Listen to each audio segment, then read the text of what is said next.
Easter was celebrated long before resurrection, hope, or even the term existed. Its oldest form was built on cycles not meant for comfort or for memory. The details remain scattered, deliberately pared down with each retelling. Today's story is just what survived the cutting. But beneath the familiar, a far older bargain lies buried, one whose traces were meant to vanish. What was rewritten, and what remains for those willing to look further back? Each spring, the Christian world gathers to recall a story of resurrection and hope. The narrative centers on a single week in Jerusalem, nearly 2,000 years ago, when the crucifixion and rising of Jesus of Nazareth are said to have transformed despair into renewal.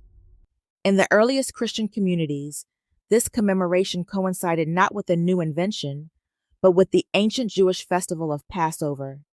The Gospels describe the events unfolding as the city prepared for Pesach, a time already heavy with the memory and ritual.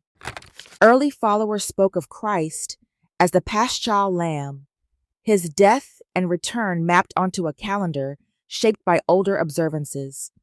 From the 2nd century, Christian groups in Asia Minor marked this occasion on the 14th day of the Hebrew month Nisan, the same day as Passover. Others, seeking unity, chose the following Sunday. By the 4th century, leaders at the Council of Nicaea set a rule. Easter would fall on the first Sunday after the first full moon following the vernal equinox. This decision, rooted in both tradition and calculation, fixed Easter's timing to the shifting sky. In most languages, the festival's name still echoes the Hebrew, Pascha, linking it unmistakably to its Jewish origins. Only in English and German does a different word persist, a linguistic echo that hints at layers beneath the surface. For most, though, Easter remains a season of brightness, the promise of life renewed, and the story that survived the centuries. The calendar itself carries silent evidence of older layers beneath the surface. In the 8th century, a single English monk, Bede, recorded a detail that now stands alone in the written record. He wrote of a month once called Eostermanath, named, he said, for a goddess whose feast had faded from living memory.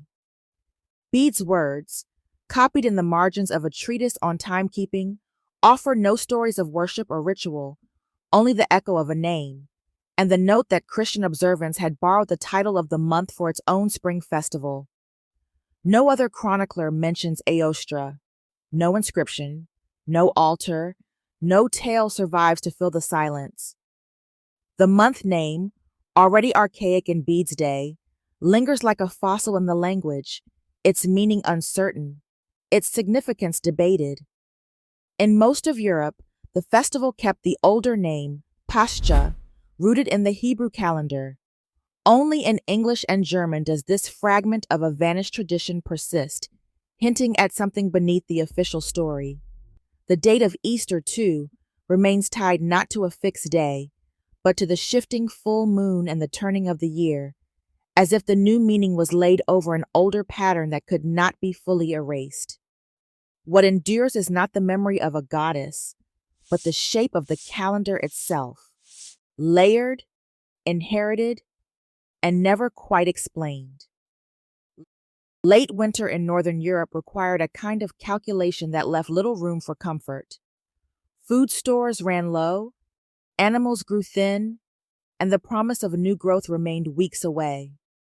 For early communities, survival through the hungry months depended on more than planning. Rituals arose not as decoration, but as necessity, responses to the uncertainty of weather, the risk of famine, and the fragile balance between life and loss. Each spring, the return of light and warmth was not a guarantee, but an outcome to be secured. Communities gathered to mark the turning of the season. Their ceremonies were shaped by the needs of the land. The first egg found after months of scarcity, the birth of a lamb, the lighting of a bonfire, these were not symbols in the modern sense, but urgent signs that the world was shifting toward renewal. Blood, whether from animal sacrifice or the slaughter of livestock was part of the cycle, a way to acknowledge the cost of survival and to seek favor from forces beyond human control. Obligation bound these acts together. Participation was not optional. The risk of neglecting tradition could mean a failed harvest or a barren spring. The lunar calendar, the waxing and waning of the moon, set the rhythm for planting, for gathering, for the rituals themselves. Scarcity shaped belief, and belief shaped action. The memory of lean years lingered in every custom, every offering, every shared meal. What endured was not the story, but the pattern, repeated, adapted, and carried forward long after the reasons had faded from memory. Peat bogs across northern Europe have preserved a record that outlasts memory or myth. Bodies retrieved from these depths include Tolland Man in Denmark, Grauballe Man, Clonycavan and Old Crohan in Ireland, and Lindo Man in England. They carry evidence not just of death, but of deliberate ritual. Each was placed with care, their remains marked by violence that resists easy explanation. Tolland Man, hanged with a braided cord, still bears the faint impression around his neck. Grauballe Man's throat was cut, the wound clean and deep, his body left whole. Clonycavan and Old Krogan men suffered wounds in sequence, strangulation, stabbing, dismemberment, suggesting a pattern, not a crime of passion. Lindo Man's skull was fractured, his neck broken, his body positioned in the peat as if to complete a rite. Forensic analysis reveals more than the manner of death. Stomach contents show their final meals: barley porridge, seeds, sometimes meat, foods reserved for special occasions, not daily fare.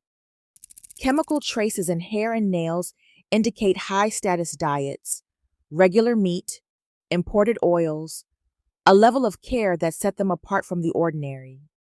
The bodies themselves are free of marks from hard labor, their hands smooth, their fingernails whole. Signs of grooming, trimmed hair, manicured nails persist even after centuries underground. Archaeologists read these details as evidence of obligation, not accident. The careful preparation, the sequence of wounds, the choice of victims from among the privileged suggest acts performed for the community, not against it. The bogs became boundaries between tribes, between seasons, between what could be controlled and what could not. The remains endure a silent confirmation that ritual was enforced by necessity, and that the price paid was real, not symbolic. In the early centuries of Christianity, leaders faced a practical dilemma. Familiar rituals and seasonal gatherings could not be simply erased. Council decrees and missionary instructions reveal a strategy of adaptation rather than confrontation. In the year 325, the Council of Nicaea set Easter's date to the first Sunday after the full moon following the vernal equinox, anchoring the festival to rhythms older than the faith itself. Centuries later, Pope Gregory the Great advised missionaries in England not to destroy pagan temples, but to cleanse and rededicate them, allowing former customs to find new meaning within Christian practice. This approach was not about blending beliefs, but about maintaining continuity. Institutional decisions like these ensured that the outward forms of seasonal observance would survive, even as their meanings were carefully recast. Eggs returned to the table only after the long fast of Lent had ended. For weeks, households set aside what hens continued to lay, since rules forbade their use. By Easter, baskets overflowed with these preserved eggs, boiled, pickled, sometimes dyed in bright colors. Records from the 13th century describe villagers presenting decorated eggs to their lords, a gesture both festive and practical. In royal accounts, Edward I ordered hundreds of eggs to be gilded and distributed among his court. The act of gifting eggs did not arise from distant myth, but from the rhythm of scarcity and release. In German-speaking lands, stories began to circulate of a hare, a creature known for its sudden appearance in spring, delivering eggs to children. The hare's journey across fields and gardens became a folk tale, woven into the softer fabric of a festival that now promised abundance. What had once been necessity became custom, the form enduring even as the meaning quietly shifted. Even now, Easter's oldest layers linger. Rituals were reshaped, never erased.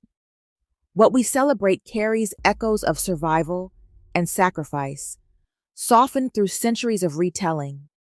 Traditions endure by adapting, not by forgetting. The stories we inherit hold shadows as well as light. Some truths remain just beneath the surface.